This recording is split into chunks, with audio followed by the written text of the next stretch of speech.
Hi guys, this is True Find Your Prophetess Catherine. So you guys, today I have received the words of Matthew 16, and so today you guys, I would like to share, and discuss the topic of Matthew 16 and what these verse and passages actually speaking about. So as we see here, the today title is how to make the most of your life, or how to live the most out of your life, right? So here we see Jesus told his disciples, if anyone would come after me, let him deny himself and take up his cross and follow me. For whoever would save his life will lose it, but whoever loses his life for my sake will find it. For what will it profit a man if he gains the whole world and forfeits his soul? Or what shall a man give in return for his soul? For the Son of Man is going to come with his angel in the glory of his Father, and then he will repay each person according to what he has done. Truly I say to you, there are some standing here who will not taste death until they see the Son of Man coming in his kingdom.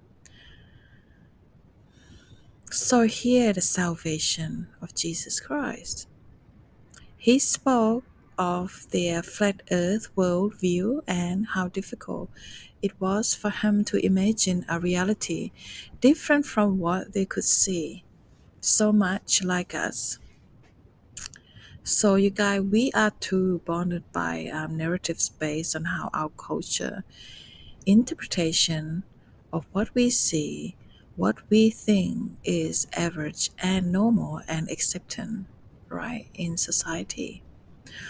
What we think matter, what we believe is right or what is wrong, and how things should look is often determined by our culturally interpreted experience, your nationality, your family background. It is all in very plain, mundane, average belief. It is in this context that we try to make the most of our lives. Like, our ideas are limiting lens through which we only see and how we actually view the world. Unless someone who knows more and has seen more, right, helps directing us and pointing us and share the experience with us, then we may be able to see wider than our own lens of view, right? One of the things Jesus came to do was to help us live beyond the limitation of our preference, narrative, ordinary way of thinking. And He will help expand just about everything, including our religion, our relationships, how we use our time, energy, and money. And of course, how to make the most of our lives. He taught us what He knows to be true about life beyond what we can see.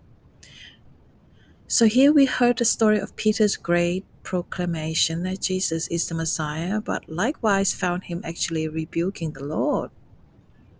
Apparently, only moments later when Jesus said things that didn't fit into his plan, right? He obviously misunderstood and could not see past what his limitation of his understanding. Jesus had just told his disciples that he was going to Jerusalem to die. Could this be the way to make most of our lives? So surely not. A premature death seems like a waste of one's life. Not the definition of a successful life. Don't ordinary people usually try to stay alive? Isn't that a goal in life for most of us? You know, if a meaningful life means anything, surely it means to live at the very least. Isn't that why we get an education, get career, get spouse, get a goal, get a house? making all this plan, whatever you got, at least stay alive and enhance your living so we can live out this plan, right? Isn't waiting for an actual prerequisite to making the most of your life. Jesus said, "For whoever would save his life will lost it, but whoever loses his life for my sake will find it." Matthew 16:25. This verse is the basic for our series and is central on the word save by calling the 12 to deny themselves. He was calling them to voluntarily give their lives away for his cause and the benefit of others. This would have sounded like an utter nonsense to most of us. They never seen this on anyone list about how to make the most of life to them disciple. So Jesus continued to explaining why giving their lives away was the key to making the most of their life. He said if you lost it, you'll find it. The word find means to discover something so significant value. This is how Jesus used this word when he said the kingdom of heaven is like treasure hidden in a field, which a man found and covered up. Then in his joy he goes and sells all that he has and buys that field